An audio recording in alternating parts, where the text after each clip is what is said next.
From Deloitte Tax, welcome to the Tax News and Views podcast. In this series, we talk to specialists from Deloitte about the latest business developments.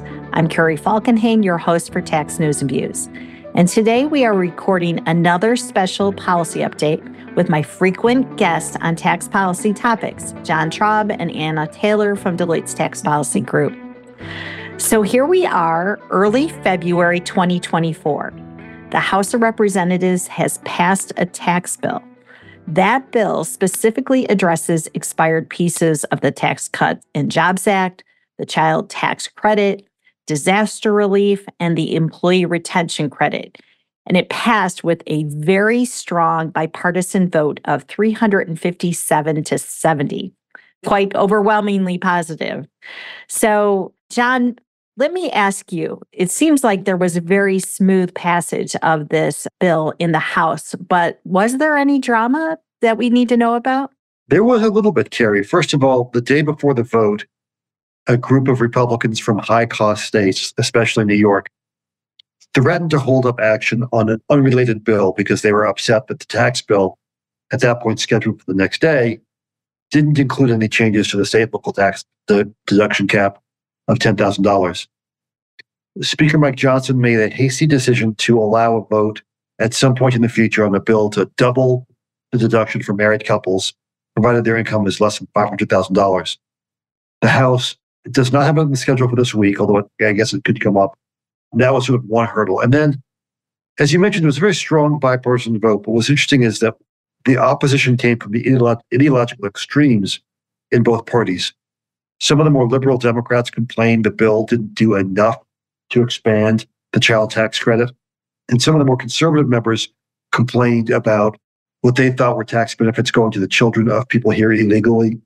And so you had a really weird situation in which the vast majority of the center of the House, moderate Republicans, moderate Democrats, centrists, all supported the bill. There's some extremes in both parties at the fringes saying no to it.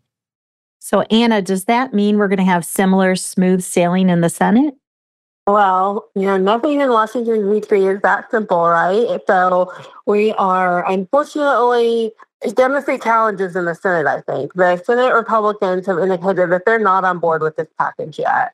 They have expressed some concerns about the child tax credit provision. Specifically, they have indicated that they might want to see more on work requirements for the child tax credit. They've also expressed concerns about the ability of non-citizens to claim the child tax credit for children who are citizens by virtue of being born here. And so, as a reminder, the policy on that is no different than has been the law going back several years. The policy wasn't changed in this package, but they are expressing concerns about that.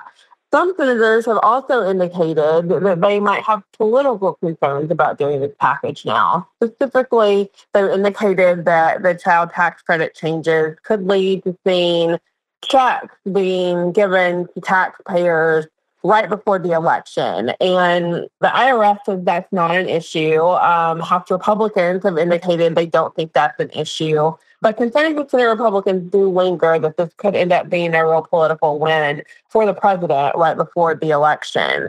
So you have a situation where there's both these policy and political concerns being expressed by Senate Republicans. Senators also don't like to rubber stamp what the House has done traditionally. They want to put their own stamp on it, and so as a result, you're seeing Senate Republicans saying they're going to need to see more steps in this process before they're willing to get to yes on a package. This is obviously creating some challenges with respect to final passage and could preclude seeing any action on this anytime soon. John, what are the paths forward and what challenges does each path face? Yeah, I see three possible paths here, Carrie, for moving forward. One is what's just known as regular order. Senator Schumer could schedule the bill for the floor, allow members to offer amendments, presumably Democrats would lock hands and defeat those. He could also try to fill the tree, which is a procedural move to bypass amendments. But at this point, we don't think Senator Schumer's inclined to do that. He's got other things that are candidly more pressing, including consideration this week of a border/security bill We have a government funding deadline coming up in a couple of weeks. And so it doesn't seem like the Senator Schumer is going to be willing to devote the time on the floor that would be necessary to sort of grinding this one out. I mentioned spending bills coming due. I think the more likely path would be to find a way to airdrop this tax agreement into a spending bill. I think the supporters could say to the leaders of the Appropriations Committee, look, we had this massive vote in the House. This is, quote, safe to put into some other bill that's moving. Please include it in the spending bill. That faces some challenges too, but it's certainly a possible outcome. And then by March 8th, Congress has to also extend funding for the FAA. The FAA is always a tax bill because it includes FAA funding sources of ticket taxes and fuel taxes. That bill has some non-tax issues that will remain unresolved. So Congress may do nothing more than just simply punt that down the road without adding extraneous provisions. So, but to me, those are the three most likely paths. And in my mind, probably the most likely one of all is the adding it to the appropriations spending bills that become due starting March 1st. Anna, do you agree?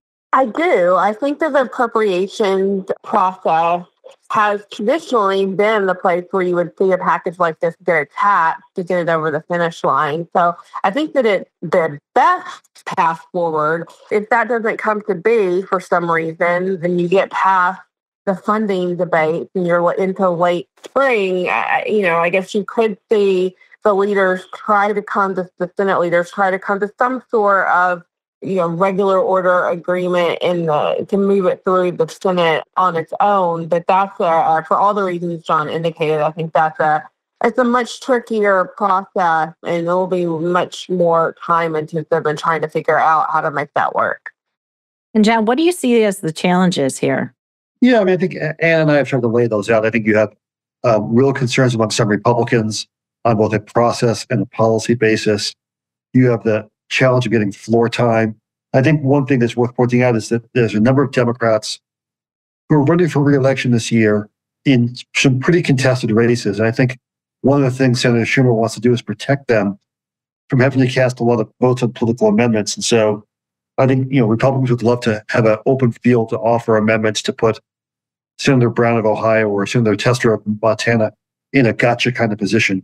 And I think that one of the things that makes it hard to imagine this going to the floor in a free-for-all sort of situation via regular order is a concern about exposing members to those votes.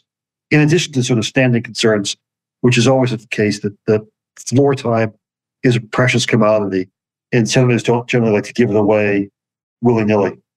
Well, we expect there to be a lot of business support for this bill. So, Anna, what are your thoughts, right? We've got a House vote, very strong. We've got very strong business community backing. Is that enough to overcome whatever Senate Republicans' current reluctance might be to go forward? It's really interesting because if you had told me a few months ago that you'd have business community support for a package, the child tax credit advocacy group supporting the package, and a vote as big as the vote was in the House, I would have said, this is smooth sailing ahead in the Senate. So it is somewhat surprising that, given kind of where the various interests are on this, that it isn't getting the green light in the Senate just yet. But, at this point, Senate Republicans seem to be pretty sincerely concerned that they need more of a process to have some of their concerns heard. So at this point, I think you'll continue to see the business community advocating, and you'll continue to see a lot of support for the policies within the package. But I don't think you're going to see Senate Republicans move off of their process concerns just yet.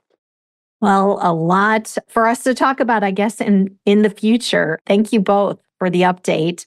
If the audience would like to hear the details of the bill, we recorded that earlier in a special tax policy podcast, so feel free to go back and listen to that and tune in here again. I know there's a lot of interest in how this advances, and Anna and John, I look forward to hearing your take on this plan as it progresses. As always, if you'd like to receive information in written form, we have an email version of Tax News and Views. You can register for it on Deloitte.com. And you could also always connect with John or Anna directly via LinkedIn. We hope you all join in again to hear our next tax policy edition. But in the meantime, thank you all so much for listening in. I hope everyone continues to be well.